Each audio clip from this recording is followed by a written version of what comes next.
Médico cirujano egresado de la Universidad Privada San Juan Bautista, médico residente en pediatría por la Universidad Nacional de la Amazonía Peruana, maestría en medicina por la Universidad San Martín de Porres, auditor médico por la Universidad Nacional San Luis Gonzaga de Ica y también past president de la asociación UPCJB, gestión 2014 y 2015.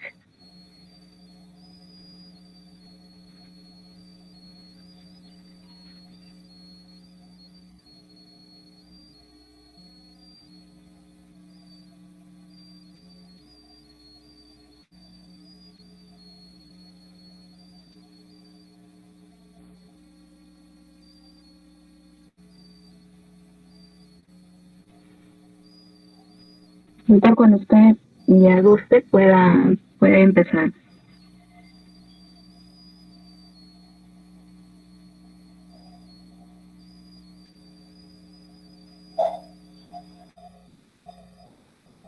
Buenas noches, ¿se llega a ver la ponencia?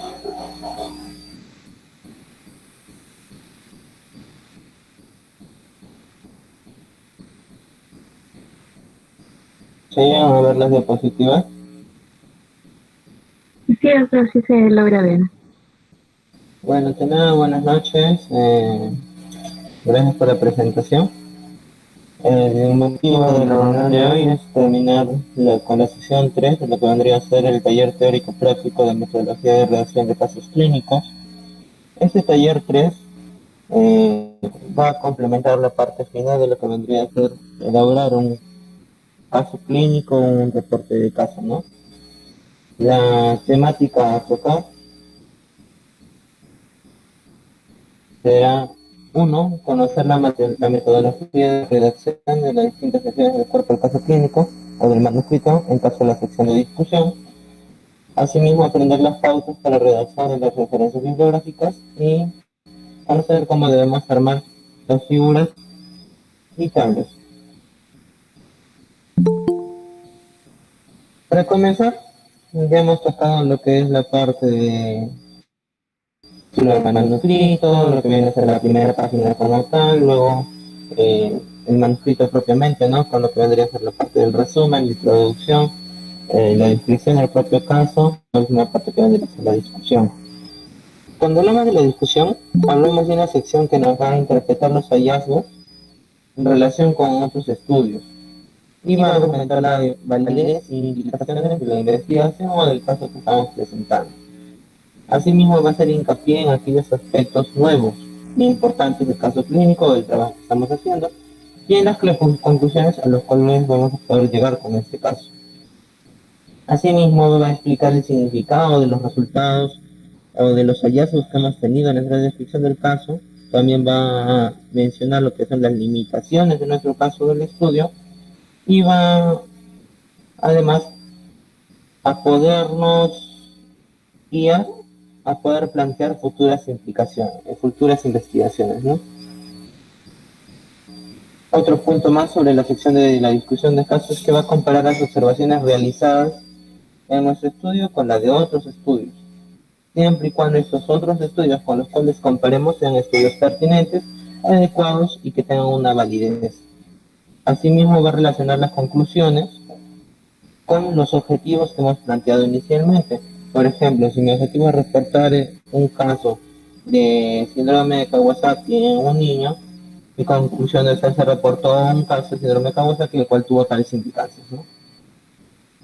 Ahora, ¿qué nos dice? Que el objetivo principal de la discusión es ilustrar las relaciones o conexiones entre lo que se ha observado. ¿Qué quiere decir? Que ya en mi discusión voy a debatir los hallazgos que yo pude haber tenido dentro de mi descripción del caso, lo que vendría a ser mis resultados como tal. Asimismo, ¿qué más nos dice la literatura? Que la discusión es la sección más difícil de describir. ¿Por qué?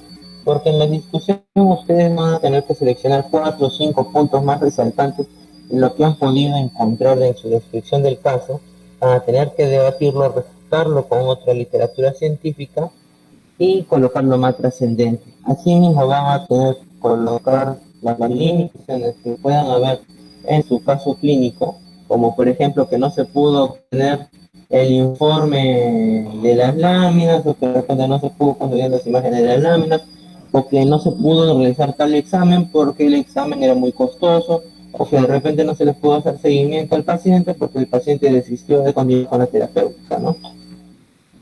Ahora, ¿qué pasa?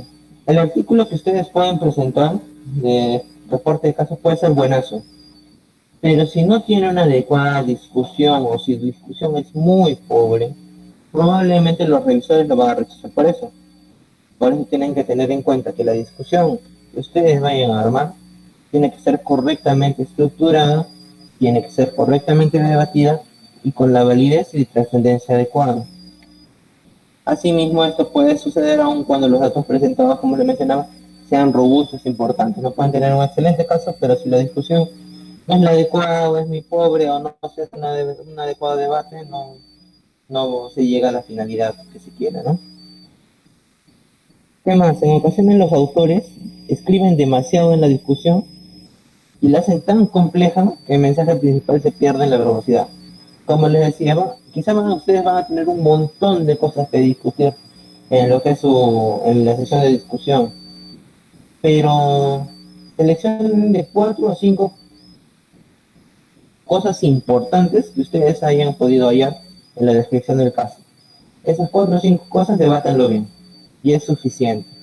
Mientras más escriben, el autor se va a perder, el lector se va a perder, el editor se va a perder y no los va a llevar al mensaje que ustedes quieren dar y no van a rescatar inclusive la importancia que ustedes quieren mostrar, ¿no? Y como esto debe ser evitado porque uno lo va a aburrir al lector y al editor.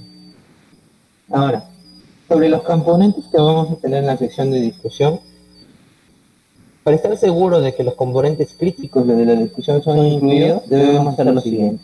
Uno, debemos tener presentes los principios, relaciones y generalizaciones que surgen de los resultados, teniendo en cuenta que no se debe recapitular los resultados.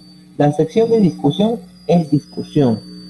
Es muy diferente a la sección de resultados o de descripción del caso. En la descripción del caso yo simplemente describo mi caso, no menciono mi anamnesis, mis antecedentes, mi examen físico, describo qué más, describo mis diagnósticos presuntivos, diferenciales, mis exámenes de laboratorio y puedo plantear según eso mi diagnóstico definitivo, mi evolución y mi pronóstico. Fin. En esa sección de descripción del caso, yo no discuto, yo no debato, yo no corro la razón. Ahora, el contraste, el debate, la discusión, yo recién lo voy a plantear en esta sección que les estoy mostrando ahora. Pero eso no significa que ustedes van a copiar lo mismo de los resultados y lo van a pasar acá. No. Segundo punto, vamos a mencionar las excepciones o ausencias y definan los puntos que no son claros. Muchos investigadores por conveniencia solo colocan o solo debaten en la discusión lo que les conviene, lo que fue positivo. Ese es un grave error, se debe colocar lo que fue positivo y el que fue negativo. Si se encontró que el tratamiento que se le dio no fue efectivo, como se esperaba, se debe colocar y se debe sustentar por qué. Si se vio que el tratamiento sí fue efectivo, bueno, qué bien, ¿no? Se debe colocar que sí fue efectivo y por qué. No debe ser exceptado, no, que este resultado de acá, de la descripción del caso, no me conviene, por eso no lo coloco. No, eso no debe ser así. Asimismo, no debemos tratar de ignorar datos que no son claros. ¿Por qué? Porque esos datos que no son claros de repente nos podrían abrir la puerta a poder plantear un futuro estudio que nos permita determinar el causal de por qué este dato no es tan claro como se esperaba, ¿no? Cuarto punto, debemos indicar cómo los resultados e interpretaciones se relacionan con datos publicados anteriormente. Como les mencionaba, 4 o 5 puntos principales y contrastarlo con la literatura anteriormente publicada. Algunos investigadores te dicen que debe ser máximo con 5 años de antigüedad. Es correcto. 5 años de antigüedad, por lo menos más de tu 50% de tus bibliografías deben ser no deben tener más de 5 años de antigüedad. Pero el resto, si estamos hablando de literatura importante, que es la base de lo que tú estás tocando, que es el eje de lo que ustedes están mencionando, y es más de 5 años de antigüedad, pueden colocarlo. No necesariamente tiene que ser menor de 5 años de antigüedad. Teniendo en cuenta que esa literatura es esencial para poder discutir lo que ustedes van a mencionar. Ahora, punto 5 sugiere otros estudios que son requeridos para clarificar sus datos, pero no indique que lo que usted ha hecho es preliminar. Si ustedes colocan que su estudio es preliminar o que por ahí tienen la duda de que si es adecuado o no, que recién están viendo lo que es en base a ese estudio que se van a plantear futuros estudios porque no son muy concluyentes sus resultados, ustedes perdieron. Por eso les mencionan que no es adecuado que se mencione que su estudio es preliminar. Punto 6, discutan las implicaciones teóricas y prácticas de lo que han encontrado. Y punto 7, si lo que ustedes han encontrado es la primera vez que alguien lo evidencia, o es la primera vez que alguien establece esas relaciones, o es la primera vez que ven esta presentación de este tipo de lesiones dermatológicas o un caso inusual, repórtenlo y háganlo resaltar en lo que ustedes están mencionando en su sección de discusión. ¿Cuáles son los errores frecuentes cuando alguien redacta una discusión del caso? Uno, como les decía, repite lo mismo los resultados, lo coloca en la discusión. Segundo error, no confronta los resultados. O sea, aparte que repite sus resultados, los coloca igualito en la discusión y ni siquiera los discute. No lo debate, no lo contrasta. Ese es otro error. Tercer error, reformula puntos ya tratados. En un párrafo ya debatió un primer punto y en el segundo lo vuelve a repetir. Y el tercero lo vuelve a repetir. Y vuelve a ser redundante, nunca termina de discutir esa área cuando debería aprovechar cada párrafo teniendo en cuenta las limitaciones en cantidad de palabras que nos van a dar las distintas revistas científicas. Cuarto punto, otro error es hacer comparaciones teóricas sin fundamento. Todo juicio de valor que ustedes vayan a hacer dentro de su discusión tiene que ser fundamentada en la evidencia científica que puedan haber encontrado. Si no hay evidencia científica, si no hay algo teórico que lo respalde, ya sea de hace 20 años o algo que salió el día de ayer en la literatura, no lo coloquen, porque plantear hipótesis que no son fundamentadas no es adecuado y puede llevar a duda a la comunidad científica y puede disminuir la validez o la trascendencia de lo que ustedes quieran publicar. Punto 5. Hacer conjeturas sin identificarlas como tales, ¿no? Y sin relacionarlas con información empírico-teórica. Si quieren hacer conjeturas, como les dije, relaciónenlas con información en base a la experiencia, ya sea de los médicos de mayor antigüedad o de los científicos de mayor antigüedad, lo que anteriormente se llamaba medicina basada en la experiencia o medicina empírica, que actualmente ya no es así, es medicina basada en la evidencia, por lo cual se requiere que tenga relación por lo menos con algún artículo que haya sido publicado, ¿no? En alguna revista aceptable. Por ejemplo, esta es una parte de una discusión, el caso de botriomicosis pulmonar primaria, confundida con actinomicosis, en la cual podemos ver que en la primera parte yo discuto los factores de riesgo. En la segunda parte discuto lo que es la parte de la sintomatología.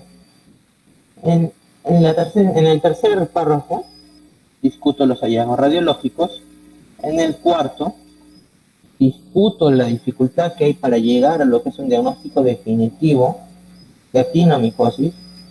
Y el quinto y sexto párrafo me tratan de determinar o de explicar cómo así a través de los hallazgos histopatológicos yo puedo diferenciar una botriomicosis y una actinomicosis pulmonar. Prácticamente 5 a 6 párrafos de los cuales me van a permitir tener una adecuada discusión. Por ejemplo, en el primer párrafo yo que menciono, algunos factores que aumentan la probabilidad de desarrollar botriomicosis son el alcoholismo, diabetes y diabetes mellitus, infección por VIH, fibrosis quística, enfermedades granulomatosas, crónicas, traumas y complicaciones quirúrgicas. En resumen, alguna enfermedad que me cause algún compromiso inmunológico. A diferencia de reportes previos, ojo, aquí ya estoy comparando, contrastando. A diferencia de reportes previos, coloco el link de la tabla o el llamado a la tabla. En nuestro caso no se pudo identificar un factor de riesgo específico que hubiese predispuesto a la inmunodeficiencia, antecedente clave que permite realizar un diagnóstico temprano de la enfermedad. Párrafo 1. Segundo, respecto a la clínica se ha descrito sintomatología asociada como tos crónica, disnea, hemoptisis y dolor torácico. A la evaluación clínica se suelen ocultar ruidos respiratorios disminuidos y presencia de crepitantes. Conforme progresa la sintomatología, la botromicosis pulmonar va aumentando su mortalidad. Aquí contrasto. Nuestro paciente cursó con tos crónica y disnea. Además, se pudo ocultar crepitantes en ambos campos pulmonares, lo cual me hace pensar que este paciente sí efectivamente tenía sintomatología, tenía clínica de una posible botromicosis pulmonar, ¿no? Aunque quizás la clínica era muy inespecífica, tos crónica, disnea, crepitantes, nos llevan a pensar muchas cosas. No necesariamente botromicosis. Un tercer párrafo, entre los hallazgos radiológicos, frecuentemente se ha encontrado un patrón de fibrosis pulmonar, infiltrados reticulares opacos con bronquiectasia que muestran un patrón en panal de abeja. Patrones que también se encontrarán en nuestros pacientes. Hago notar que el mismo patrón radiológico que yo estoy mencionando se menciona en los pacientes. Párrafo 4. Dada la poca frecuencia de presentación y la dificultad para lograr un diagnóstico definitivo, biopsia patológica coadyuvada por el cultivo microbiológico, suelen considerarse previamente a otras enfermedades en el diagnóstico inicial, ¿cuáles?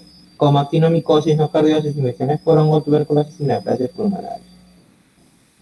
Sugerencia, nunca se olviden de discutir sus diagnósticos diferenciales dentro de la parte de la discusión. Siempre es algo adecuado hacerlo. En el punto 5, de las anteriores, la botromicosis pulmonar es más frecuentemente confundida con la actinomicosis pulmonar. Esto porque el hallazgo patológico de gránulos compuestos de masas bacterianas rodeadas de una matriz eosinofílica es confundido con los gránulos azurófilos o sulfurados de la actinomicosis. En pacientes con diagnóstico de actinomicosis pulmonar debe de sospecharse de botromicosis cuando haya un periodo terapéutico de 3 semanas sin ninguna mejora, que sea clínica o radiológica. Acá yo estoy discutiendo por qué me quedé con botromicosis y por qué no con actinomicosis. Asimismo estoy discutiendo cómo podría diferenciar un caso de actinomicosis o un caso de botromicosis de uno de actinomicosis. Y desde cuándo yo podría sospechar de que esta actinomicosis no me está respondiendo bien al tratamiento y debo ir pensando en que, no, esto puede ser botromicosis. Tengo que avanzar más estudios. Punto 6. El tratamiento de elección para tratar la botromicosis depende del tipo de bacteria que se identifique y puede ir desde un manejo médico hasta uno radical como una lobectomía. Nuestra paciente a la que se le detectaron bacterias gram negativas como la Escherichia coli pudo haber sido medicada con ceftriaxona, cipro, imipenem o ertapenem. No obstante, la Escherichia, era de tipo BLE, beta-lactamasa de efecto extendido, enzimas capaces de hidrolizar a las penicilinas cefalosporinas y los monobactámicos, por lo cual quedaban como alternativas la asociación de cefalosporina con ácido clavulánico, sulbactam, prostobactam, imipenem o ertapenem. En este punto de acá yo estoy discutiendo el tratamiento adecuado que hubiera sido para nuestro paciente y las otras opciones de tratamiento que se hubiesen tenido según el enfermo aislado. En el punto 7, yo ya menciono lo que es la parte de la conclusión.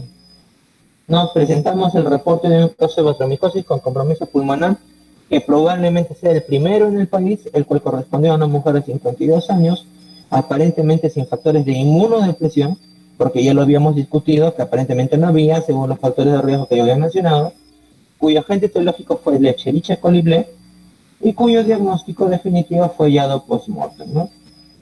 Ojo, entre este párrafo 6 y ese párrafo 7, si ustedes consideran, podrían colocar alguna limitación que he tenido en este estudio, en el estudio que ustedes están haciendo. Si es que lo hubiera, si es que no lo hay, genial. Punto 8, las recomendaciones. Recomendamos considerar la batromicosis pulmonar dentro del diagnóstico diferencial, pues a pesar de ser una patología poco frecuente, pues conocimiento implica tanto el no tratamiento oportuno como el empeoramiento del pronóstico debido a la alta mortalidad conforme se siga el curso natural de la enfermedad. Asimismo, sugerimos considerar la batromicosis dentro del abanico de posibilidades etiológicas en aquellos pacientes con actinomicosis pulmonar, ya que es frecuente la confusión histopatológica entre estas dos enfermedades y un diagnóstico no oportuno y precoz puede provocar un desenlace fatal. Por último, recomendamos sospechar de batromicosis siempre que se tenga como escenario un paciente inmunocomprometido con enfermedad pulmonar de evolución desfavorable, tal como se presenta en el caso. Resumen.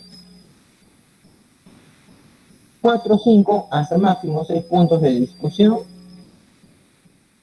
Uno en el que si ustedes consideran adecuado me colocan su limitación. Un séptimo en el que haya su conclusión. Y un punto 8 en el cual ustedes me planteen sus recomendaciones según lo que ustedes hayan podido evidenciar en el caso. Esa estructura es la que usan acá en Estados Unidos, en Europa, en cualquier otro lugar del mundo. Si ustedes revisan los artículos del New England Journal o alguna otra revista que ustedes consideran revista de gran indización, con un buen nivel de impacto, factor de impacto, igualito van a encontrar esa estructura que les menciono. Ahora, algo que les quería recalcar es lo siguiente. Los tiempos verbales que ustedes van a utilizar para la redacción de cada sección, lo que vendría a ser el reporte de caso. Por ejemplo, el resumen se redacta en pasado. La descripción del caso se redacta en pasado. En la discusión, el debatir y opinar sobre contenidos de otros autores se escribe en presente, pues son conocimientos actuales que se usan como referencia. Pero cuando se comentan los resultados obtenidos en la descripción del caso, se describen en pasado. Es algo importante de no olvidar. Respecto a las referencias bibliográficas, en lo que es el área de medicina, nosotros usamos lo que es tipo Vancouver. Las referencias estilo Vancouver, ¿no? Sugerencias. 1. Las referencias se enumerarán correlativamente según el orden en el que aparezcan por primera vez en el texto. Si la primera referencia fue de tal artículo, 1, de ahí 2, de ahí 3, de ahí 4, 5 y así sucesivamente. No puede ser 1, 3, 2, 4, 9, 8, no, eso no, tiene que ser en orden. Asimismo, se identificarán en el texto las tablas, las leyendas y en las leyendas mediante números arábigos entre paréntesis. Si tuviéramos alguna tabla o algún gráfico que haya sido extraído de algún otro artículo o que no sea de la autoría propia del investigador, también debe ser citado y se debe colocar dentro del texto su llamado, ¿no? Ya sea entre paréntesis, algunas revistas te dicen entre paréntesis el número adentro, otras te dicen con superíndice, dependiendo de las instrucciones para autores de cada uno, ¿no? Por ejemplo, estas son algunas referencias bibliográficas. Hay distintos estilos como redactar las referencias bibliográficas. Ahí en el grupo de archivos que me habían pedido en la clase anterior, a la coordinadora le he enviado para que ustedes se puedan guiar más o menos cómo se redacta una referencia bibliográfica según el tipo de fuente del cual yo voy a sacar la información, porque es diferente para cada tipo de fuente.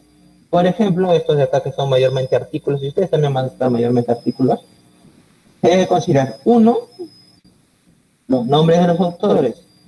Se dice que si es más de 6 y el artículo es en inglés, se coloca español.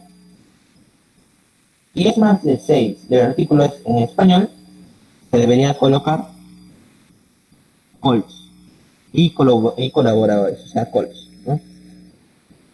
Digamos, entonces van los nombres de los autores, el nombre de los autores separados por coma, termina en punto, va el título de la investigación o del artículo, termina en punto, aquí terminaría en punto, la revista en su abreviatura, termina en punto, el año en el cual fue publicado, punto y coma, la edición, entre paréntesis, el volumen, cierro paréntesis, dos puntos, la primera página, guión, la última página del artículo. Y como ustedes pueden ver, todas tienen la misma estructura.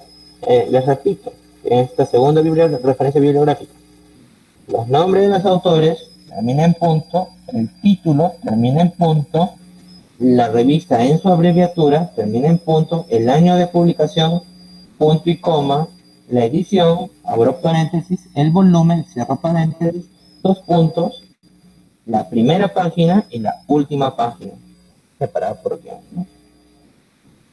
Ahí es más o menos el formato como ustedes pueden estructurar una referencia bibliográfica de un artículo. Ya en los archivos que les mandé, ahí van a poder revisar con más detalle otros tipos de fuentes como libros o de repente cuando es de una página de internet. Una sugerencia, últimamente algunos investigadores están recomendando de que si el artículo o la referencia bibliográfica tuviera el código DOI, que es un código con el cual se puede identificar algunos artículos científicos, se coloca el DOI. Si en caso no tuviera el DOI, se colocaría el link de donde se sacó el artículo, ¿no? Ahora, respecto a los anexos que vendrían a ser las tablas y figuras, usted muchas veces, el que quiere publicar, arma su tabla o su figura como lo ve en un artículo publicado, y ese es un grave error. Las tablas y figuras tienen un formato específico cuando es en un artículo que todavía no ha sido publicado. Ya la parte bonita, donde le colocan color y todas las cosas, ya viene por parte de la misma editorial. Pero mientras no haya sido publicado, sea un manuscrito con deseos de publicarse, debe tener el formato siguiente: su título, su encabezado y lo que queremos mostrar. El encabezado debe tener en la parte superior una primera línea y en la parte inferior una segunda línea. Y la tercera línea va al final de toda la tabla.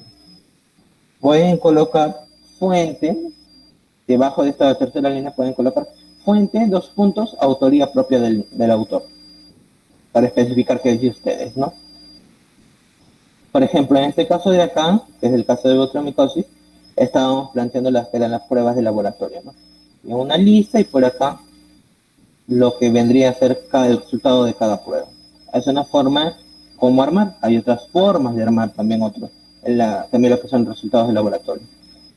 Y esta versión de acá es ya la forma publicada de esta tabla. Ya lo ven con colorcito, más bonito, con la interpretación de lo que vendría a ser qué significa cada sigla o cada abreviatura, ¿no?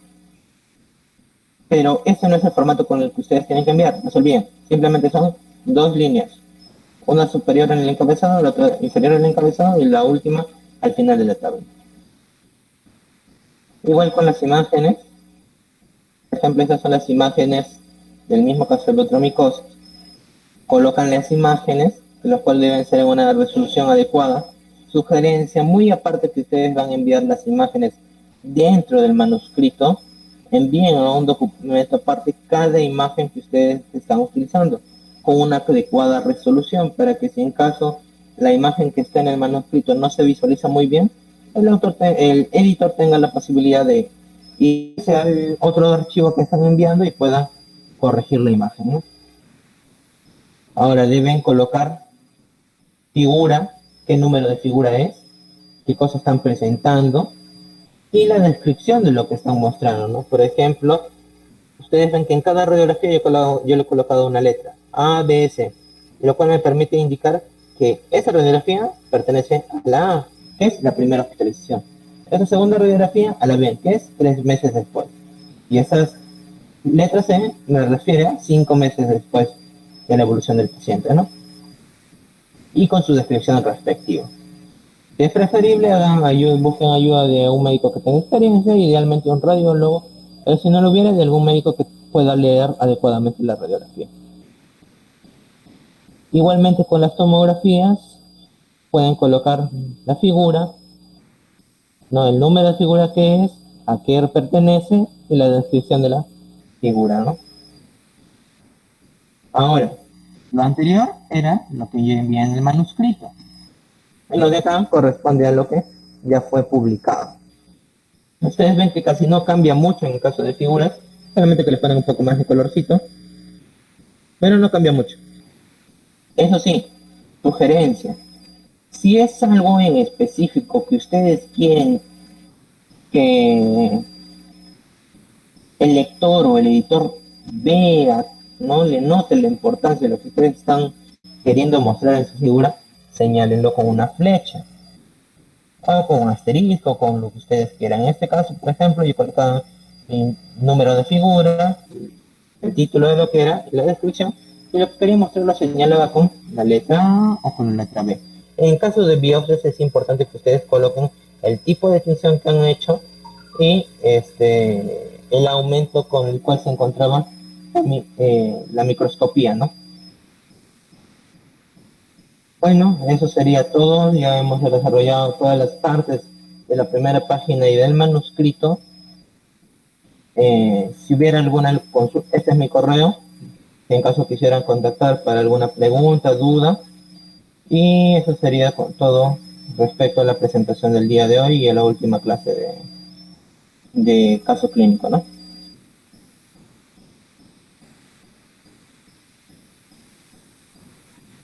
Bien, muchas gracias, doctor.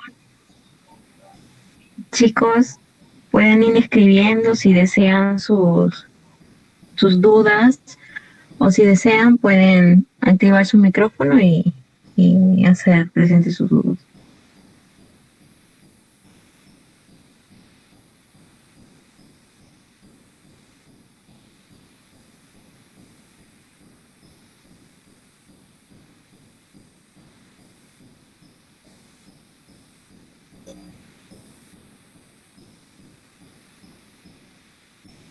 Si hubiera alguna duda sobre alguna de las tres ponencias o sobre esta ponencia en específico,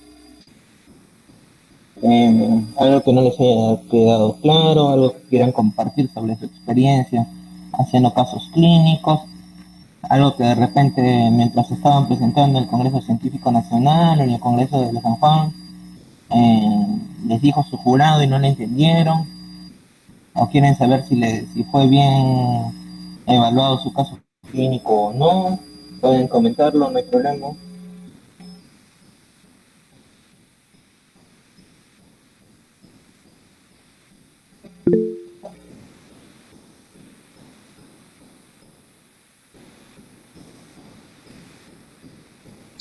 Sí, doctor, aquí hay una pregunta de Yuri Smith. Doctor, buenas noches. ¿Hay alguna cantidad de letras para la discusión? ¿Hay alguna cantidad de letras para la discusión? No, no hay una cantidad específica no son letras, son palabras. ¿Ya? Tienen que basarse en que las instrucciones para autores de las distintas revistas les van a dar frecuentemente un rango, dependiendo de la revista. Algunas les van a decir 1500 palabras y otras les van a decir 2000 palabras. Así nunca he visto que para casos clínicos digan 2500. No, esas 2500 palabras o a 3000 mayormente lo guardan para lo que son artículos originales como investigaciones como tales, ¿no? Pero para lo que es casos clínicos 1500 a 2000. Ahora, esas 1500 a 2000 es únicamente para la sección de manuscritos, o sea, no abarca lo que es primera página. ¿Y qué consideran ellos? Consideran, uno, lo que es la parte de la introducción, consideran la parte de descripción del caso, consideran lo que es discusión, nada más. O sea, sus 1500 a 2000 palabras, según la revista que hayan escogido, solo abarcan introducción, descripción del caso y discusión, nada más. Lo que es resumen tiene su cantidad propia de palabras.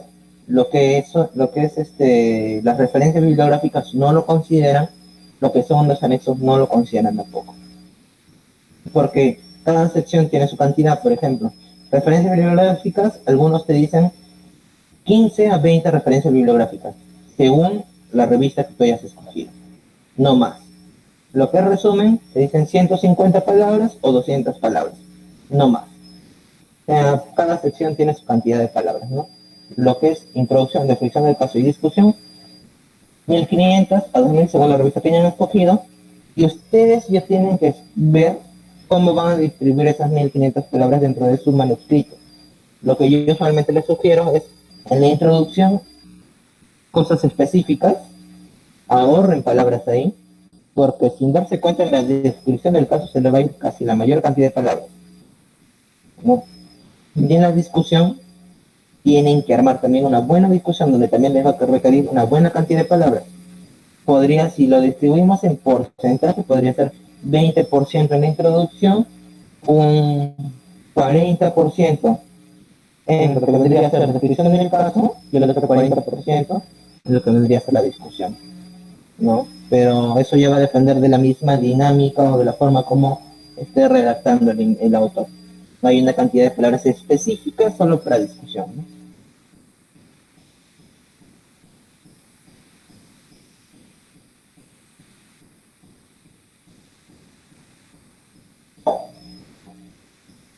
No es necesario. Bueno, la pregunta, les comento la pregunta que estaban haciendo es si es necesario colocar agradecimientos en los casos clínicos. Para ningún tipo de artículo en general que usted vaya a publicar es necesario el agradecimiento. No, no es que sí o sí tiene que ir agradecimientos, no. Es opcional. Si usted desea, coloca la sección de agradecimientos. Al final, ¿no? Al final de lo que vendría a ser su discusión, coloca la sección de agradecimientos como un apartado diferente. Pero no es obligatorio que sí o sí tiene que ir. Y si va a agradecer, tiene que ser sustentado también porque está agradeciendo, ¿no?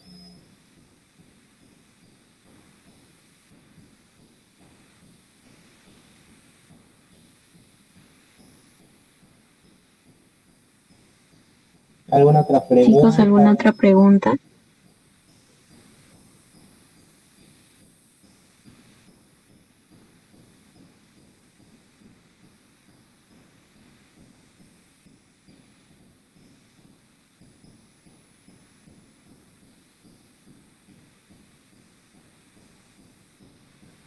A ver, aquí dice, de Christopher Alexander Morales, doctor, hablando del contexto COVID, he leído varios trabajos, pero en áreas específicas.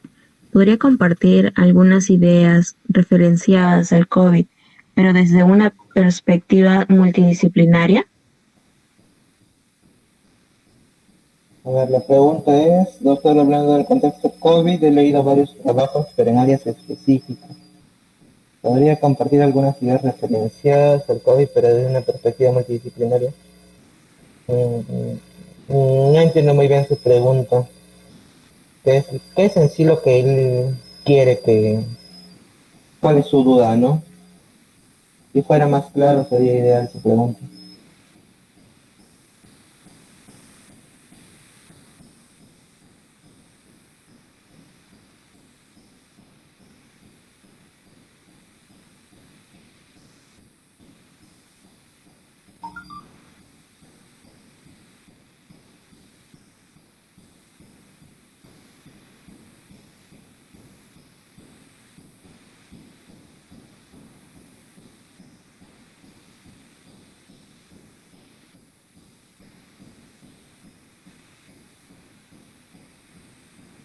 Christopher, si desea puede aperturar el micrófono y hacer su pregunta así más directa. Sí, sería bueno. Hola, buenas noches. Muchas gracias, doctor, por la ponencia y gracias por la oportunidad. Sí, estaba comentando de que, bueno, he leído algunos artículos, por ejemplo, que hablan acerca de cómo es de que, por ejemplo, el COVID está afectando en el área de la salud oral o algo así. Entonces, estaba preguntando si es de que de pronto usted tenía algunas ideas, la cual podría implicar un trabajo multidisciplinario. No sé si es de que me entiende. Lo que estamos mencionando es alguna idea para poder plantear un trabajo de investigación. Correcto. Ah, ya. Bueno, sí, la situación es la siguiente. Cuando hablamos del COVID, hablamos de una situación inusual que nunca antes se había presentado, que quizá ninguna generación antes a nosotros lo había vivido, ¿no? Una situación así conlleva a que la cantidad de artículos de investigación que se publican diariamente sobre COVID es inmensa. Inclusive las mismas revistas que usualmente tienen un tiempo para publicar, ¿no? Cada 3 meses, cada 6 meses o de manera anual, las mismas revistas se han visto forzadas a que si tú envías tu artículo sobre COVID, 7 días a 10 días y tu artículo ya está publicado, ¿no? Acelerando lo que vendría a ser el proceso de editorial o de la revisión por pares también. Esta situación inusual es muy interesante, pero hay que tener en cuenta algo, que los artículos de investigación o los trabajos de investigación que ustedes tienen que plantear deben ser fundamentados también. ¿Por qué? Porque hay muchos investigadores que se están basando en este hecho de que las revistas están con ganas de publicar para mandar X cosa o X trabajo que no tiene un adecuado fundamento, y en vez de ayudar ante la desesperación y ante la gran tasa de mortalidad que lleva a confundir más a la población. Si están tratando de plantear ustedes un artículo de investigación, uno, que tenga un buen fundamento, que tenga una razón de ser, que sea relacionado a algo, a una realidad que ustedes han visto y que tienen duda de por qué está pasando eso. Por ejemplo, algo simple con lo que podrían comenzar es un estudio descriptivo de cuántas personas están muriendo o están falleciendo por falta de medicamentos o por falta de oxígeno en los hospitales. Yo les preguntaría, ¿necesariamente es por el COVID? ¿O es porque tenemos hospitales que no han estado preparados, porque la gente está buscando oxígeno, no hay oxígeno, necesitan tales medicamentos, no hay tales medicamentos? Es una opción. Un segundo punto que podrían plantear de repente, según lo que yo he visto aquí en Iquitos, donde fue la primera ciudad, creo que de todo el Perú, en la cual hubo un gran aumento de casos, fue un desastre trabajando en todos los hospitales, ¿no? Un segundo punto podría ser las normativas que da, en el caso de Perú, ¿no? No sé si todos serán de Perú, las normativas que da el Perú sobre el manejo, o sea, el tratamiento médico del paciente con COVID, ¿es adecuado o es no adecuado? Por ejemplo, algunos están indicando hidroxicloroquina, darle ivermectina, pulsarle con corticoides, ¿no? Y creo que están repartiendo casa por casa medicamentos para los pacientes, sin que hayan pasado por una evaluación médica. ¿Eso es adecuado o no es adecuado? Otro punto más que donde quizá podrían entrar a investigar algo simple, práctico, es los estudios FAT, ¿no? El nivel de conocimientos, actitudes y prácticas sobre el COVID. ¿Cuánto la gente sabe sobre COVID? Y quizá haya pasado más de 6 meses de la pandemia en Perú, pero la gente aún no sabe ni siquiera qué cosa es. Solo trata de imitar lo del resto, pero no saben más, ¿no? Esas son algunas ideas que podrían plantear de manera general, ¿no? Que pueda abarcar muchas cosas. Ahora creo que Abby iba, creo que, a explicar su caso clínico para poder debatirlo, ¿no?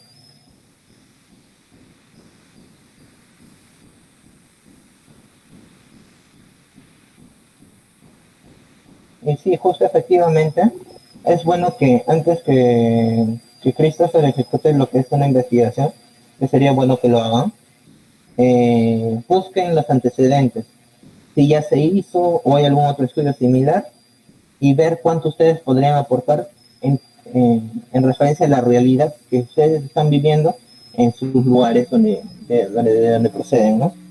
Serían estudios interesantes.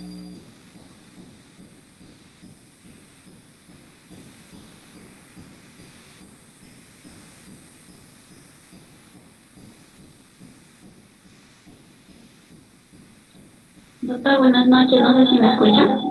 Sí, te escuchamos.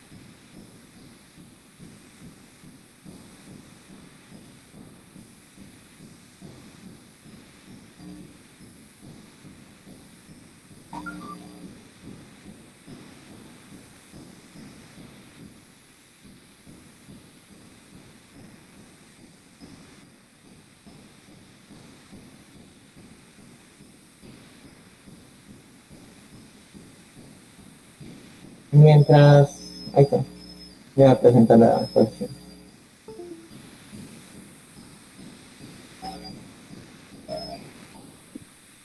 ¿Se llega a ver, doctor?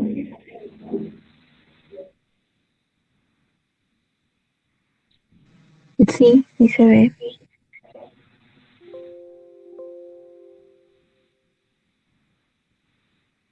Bueno, este es un caso de que se tomó en el OAISA por una consulta que el paciente había ido, pero el paciente era del Hospital Almenara.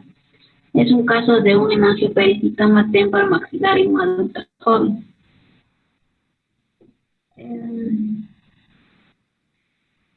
Bueno, en la parte de lo que es el resumen, por ejemplo, doctor, yo tengo acá una duda, lo que es para la palabra clave del hemangioperitoma, lo que es en los DEX no lo encuentro así como hemangioperitoma, solamente encuentro hemangio. Ya. A ver, vamos a la primera página que estás mostrando. A la parte de tu primera página, que es donde están tus datos generales. Ahí acá. ¿Te lo pudieras colocar, por favor? Ya, bueno, para que todos más o menos entiendan el contexto, la coordinadora, ¿no?, está presentándonos un caso clínico que es de ella, desde autoría de ella, y más o menos nos están prestando el caso para poder ver qué cosas se podrían mejorar, qué cosas no, para que posteriormente lo pueda enviar a publicar, ¿no? Por ejemplo, en la primera página, como yo les mencionaba, era importante recordar la estructura que teníamos, ¿no? Esa estructura ya debe estar mentalizada, deben saberlo como el Padre Nuestro, como se dice. Primero es el título en español, bien, pero hemangioperitoma temporomaxilar en un adulto joven.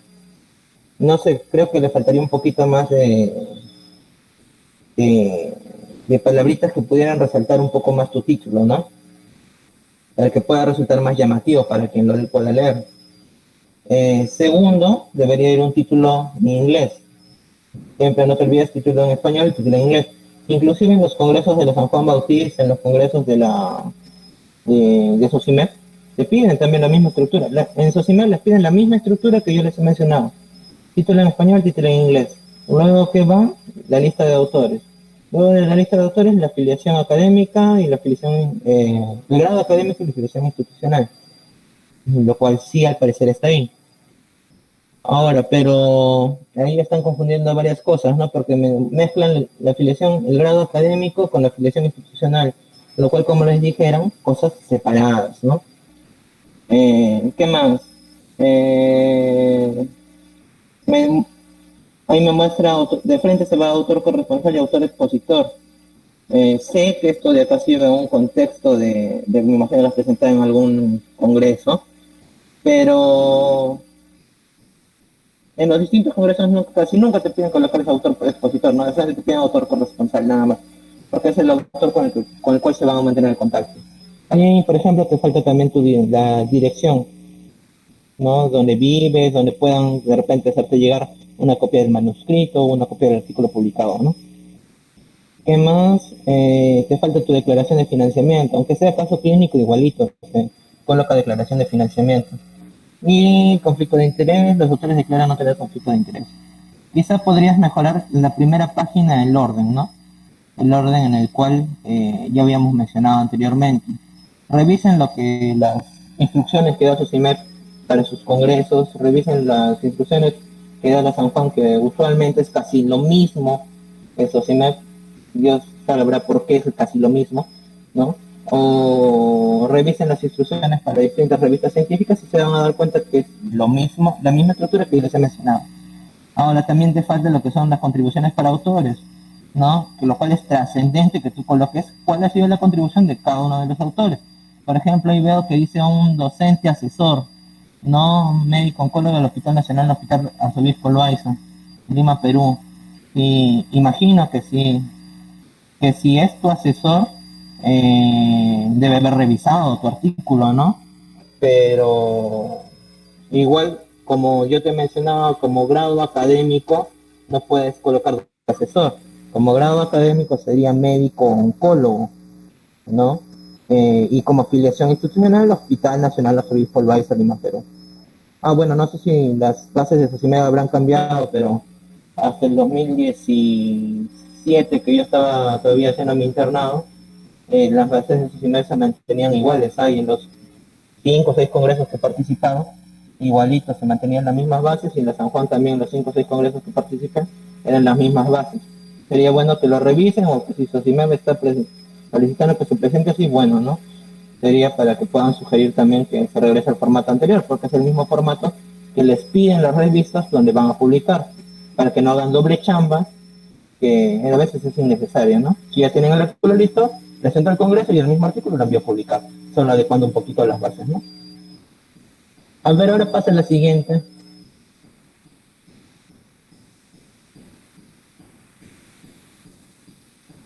Ahora, igual, lo que es la parte de resumen ya las había mencionado, ¿no? Título en español, título en inglés. Título en español, a ver, menciona introducción, descripción del caso y conclusión. Ya.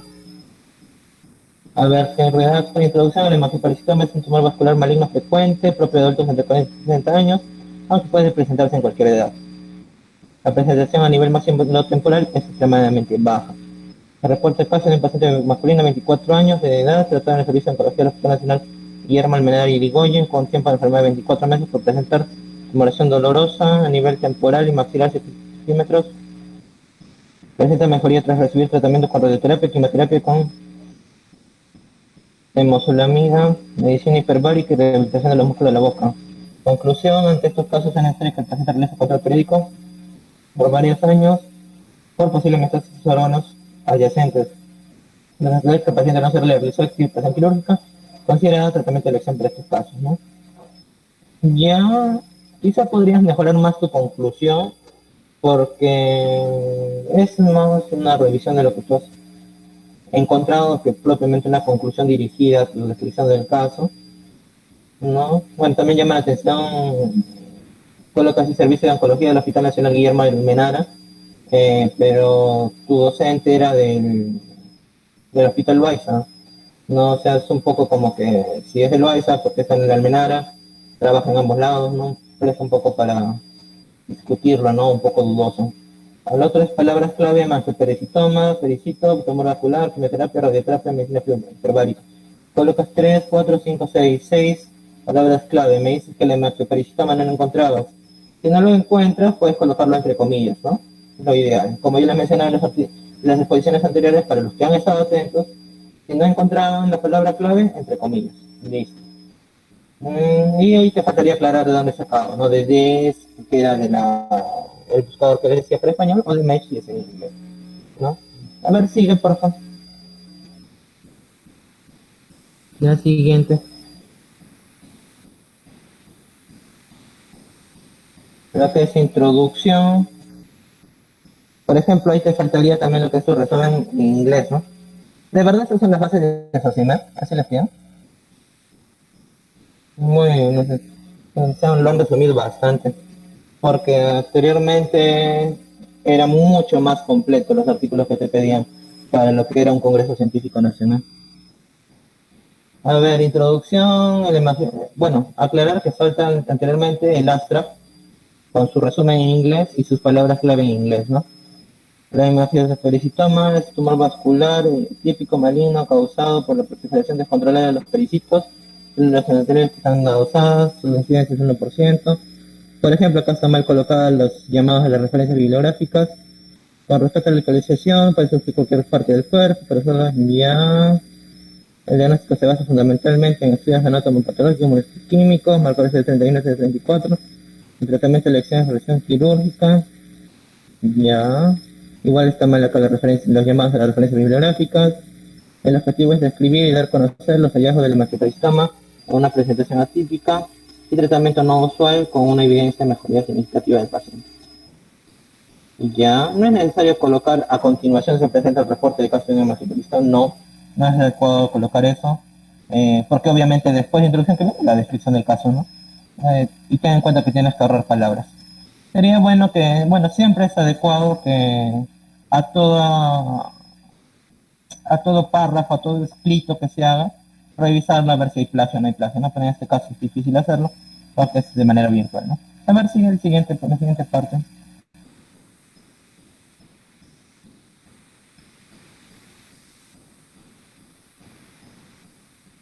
Caso clínico, bueno, ahí le coloca sección 2, pero bueno, es caso clínico nada más, no debería llevar número arriba. Paciente varón de 24 años, sin antecedentes, patológicos personal y familiar de importancia, presencia de Chiclayo, fue admitida en el Hospital Nacional Guillermo Almenara. Pones la fecha, no necesariamente debería ir la fecha, ya, porque nunca he visto que coloquen en ningún reporte de caso fecha de cuándo, exacto. Por el servicio de cirugía de cabeza y cuello, por presentar tumoración en la región temporomaclar lado derecho de 4 meses de evolución, indolor y crecimiento lento progresivo en sus inicios.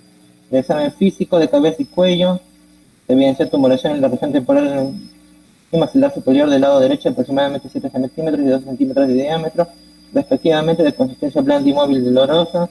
Los resultados de ecografía de partes blandas muestran malformaciones hipoecoicas vascularizadas en la región temporal derecha, incremento del flujo vascular, el estudio de Codoppler y la tomografía espiral multicorte.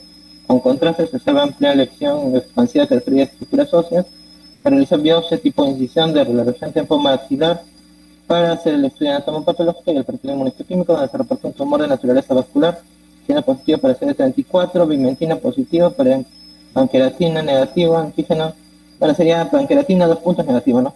Antígeno epitelial de membrana 2 puntos negativo, ¿no? Y si ya estás colocando la palabra en toda su extensión, no es necesario que coloques entre paréntesis, ¿no? Tu abreviatura. Antígeno leucostorio común, negativo, oxígeno negativo, negativo, mira. Y ya. Pero sería mejorar la descripción del caso conforme a la estructura que les he dicho, ¿no? Quizá este sea un caso un poco más corto, me imagino, por el hecho de que de repente solo le han enfocado la parte de los hallazgos de la tumoración, ¿no? Pero sería quizá mejorar un poco más en la historia clínica de este paciente, ¿no? Para poder determinar también la gravedad de la enfermedad. Habría que mejorar el caso clínico. Ahora sí, tú lo quieres mandar como un caso clínico como tal, tendrías que mejorar un poco más la descripción del caso, ¿no? Pero si lo quieres mandar como una carta al editor o como de repente como una carta al editor ganarías más, porque si lo presentas como una fotografía médica perderías un poco más de trascendencia, ¿no? Pero como una carta al editor quizás por la extensión que tiene, ¿no? A una revista oncológica te ayudaría bastante para que pueda tener más peso, ¿no? A ver, siguiente, por favor.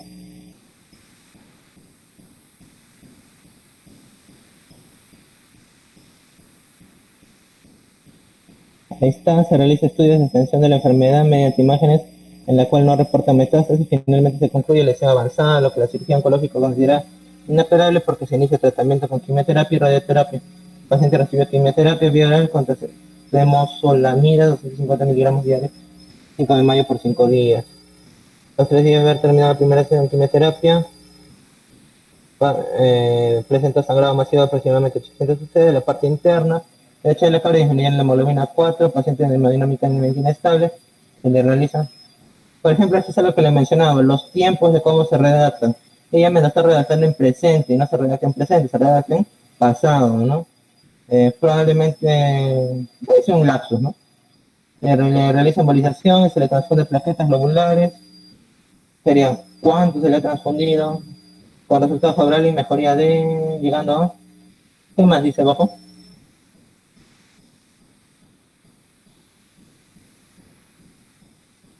Incrementar su hemoglobina 14, ya. Paciente retoma tratamiento con quimioterapia de temozolomida de 150 miligramos para el inicio de radioterapia. El 27 de junio. Esa parte tendrías que mejorar bastante en tu relato porque a cada rato colocas fechas y lo ideal no es colocar fechas. Cuando en los hospitales presentamos los casos, no, inclusive cuando se redactan las historias clínicas, las fechas te podría ayudar un poco más porque son más exactas, hablando de hospitales, historias clínicas. Pero para la presentación de un caso sería bueno que coloques 3 meses antes, 4 meses antes, 2 meses posteriores a su ingreso, 3 meses posteriores a su ingreso, o a la semana de recibir el tratamiento, ¿no? Por tiempos así específicos. Además dice culminadas satisfactoriamente las 33 sesiones, un mes después el paciente vuelve a ser hospitalizado por sangrado interno de la cavidad oral, contenía tejidos necróticos, se administró antibióticos, ¿qué antibióticos se administraron? ¿Por qué lo administraron? ¿No? Y al examen físico se evidencia física con drenaje activo externo en cara derecha, después de 7 meses y inicio de tratamiento con medicina hiperbárica, recibe 14 sesiones con resultados favorables. Además el paciente se les programó inicio de rehabilitación muscular de mandíbula derecha por disminución de la apertura bucal como consecuencia de la expansión del tumor. También sus controles correspondientes con estudios de imágenes se evidencia metástasis a órganos adyacentes teniendo una evolución favorable. Es muy general su descripción del caso. Tendrías que pulirlo bastante, ser un poco más específica en algunos detalles, redactarlo mejor referente a la parte cronológica, y más que eso, ¿no? Mejorarle la redacción para que también el que lo lee pueda comprender mejor, porque por ratos te pierdas en la lectura. A ver, siguiente la parte de la discusión que han puesto.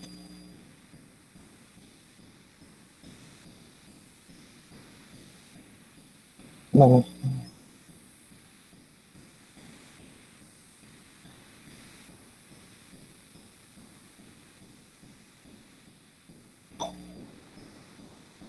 Hay sección de discusión.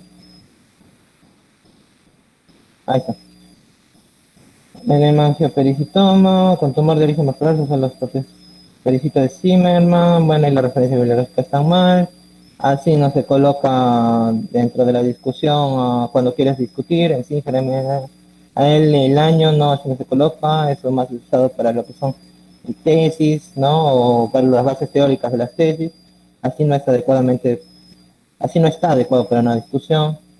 Igual que Tajata, edad, está bien que hayas colocado Tajata edad, pero está mal el año, se debe colocar el llamado a la referencia bibliográfica. Sigue bajando.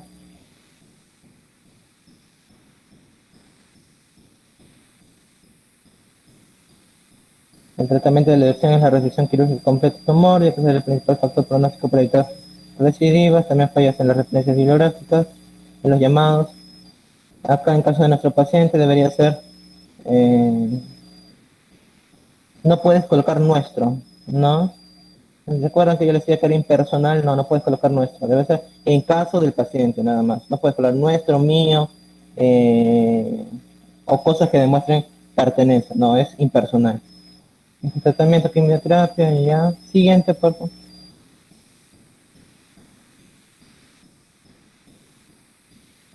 Algunas literaturas mencionan que la radiocirugía con rayos gamma es el tratamiento menos invasivo.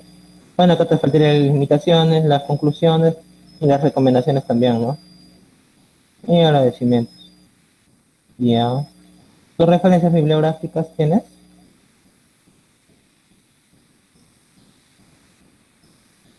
A ver. Ya, por ejemplo, en las referencias bibliográficas hay un programa que se llama Sotero, que seguro Avi lo ha usado, imagino, que se llama Sotero, que suele